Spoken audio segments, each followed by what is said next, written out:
Videocast number 118, Camping Trip Activities. The planning of activities on a camping trip traditionally falls to the senior patrol leader and his leadership staff. But we've all been on trips where the planning process isn't exactly fully thought through. Prior to any camping trip, the adult leadership should be talking over the upcoming trip with the senior patrol and making sure the appropriate planning is taking place. These 10 activity tips can help fill the extra program time without a ton of pre-planning.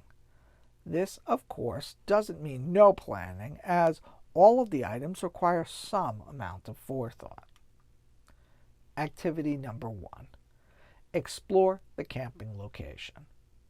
This is usually a no-brainer, but you would be surprised how many times it's not done.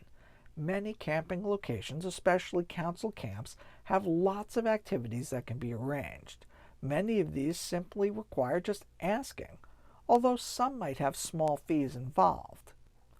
Council camps will usually have designated areas for cope, shooting sports, water sports, geocaching, and orienteering trails. Some might even have maps and guides just for the asking. So take a few minutes, do some research, and take advantage of the local offerings where you can. Activity number 2, Troupe Hiking.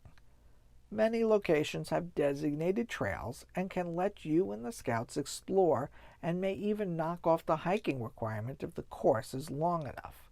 So look around. Activity number 3, sketching or photographing nature. This is one of my favorites because most have never done it, and it gives you a great opportunity to commune with nature, take some photos or get some paper and pencils, and draw plants, leaves, landscapes. Most often in the woods, you spend time doing things to conquer the outdoors. This lets you be part of it. Activity number 4, stargazing. You don't need to be an expert to take advantage of looking up into the sky at night. There are lots of great phone apps and star charts you can use to help scouts orient themselves in the universe among the stars. Activity number 5, camp service. Scouting is all about giving back, and a great way to do this is to speak to the campmaster or ranger on site about small projects that can be done with whatever time frame you're looking to fill. This is one our troop does often with sites we use habitually. Invariably, when looking around our site, you see a big anthill where the fire pit is, with ash and burnt wood that adds to the pile with every use. Clearing out this old ash and dispersing it over a wide area in the woods helps bring nutrients to the soil and improves the campsite for you and those that come after you. Activity number 6, firewood collection.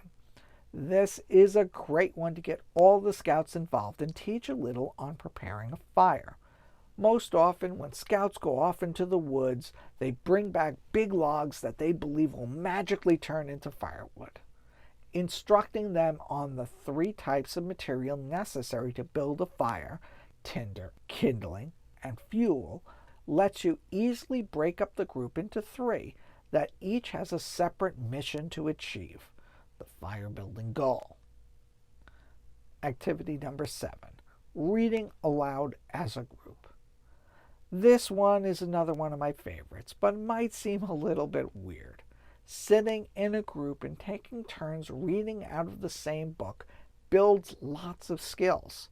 First, of course, is reading comprehension. But past that, it is building presentation skills as they can get more comfortable speaking in front of a group. Now, it doesn't have to be a long passages, a few sentences can do per person, and you can make this a recurring troop activity continuing where you left off on the next trip. Activity number 8, whittling. Knife skills are one of those skills the scouts are always interested in and rarely have dedicated time to work on. Usually there's effort for the scouts during totemship, but then after they have accomplished the goal, it's not really reinforced.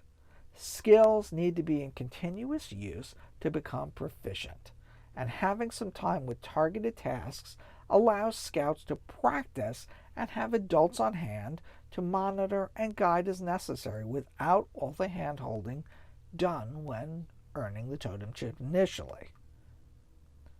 Activity number 9, classic board games. It would amaze you to find out how many scouts have never played Battleship, Monopoly, or Risk. Games like these let you use mental skills and participate in a group activity that's fun and, to them, unique. And finally, activity number 10, requirements sign-off. Having dedicated time for scouts to work with scouts and adults to work with scouts to work through requirements specific to the outdoors lets scouts advance and encourages continuation in the program. If you like this list, check out the expanded version of 22 items from a recent roundtable presentation I gave in the show notes on scoutmasterdave.com for this video. Look it over, hand it out to the scouts, and hopefully improve your outdoor adventure. Take what you like, leave the rest, and as we say in Wood Badge, feedback is a gift. Leave yours below in the comments with all the hope we can learn together. I'm Scoutmaster Dave, and this was 10 camping trip activities.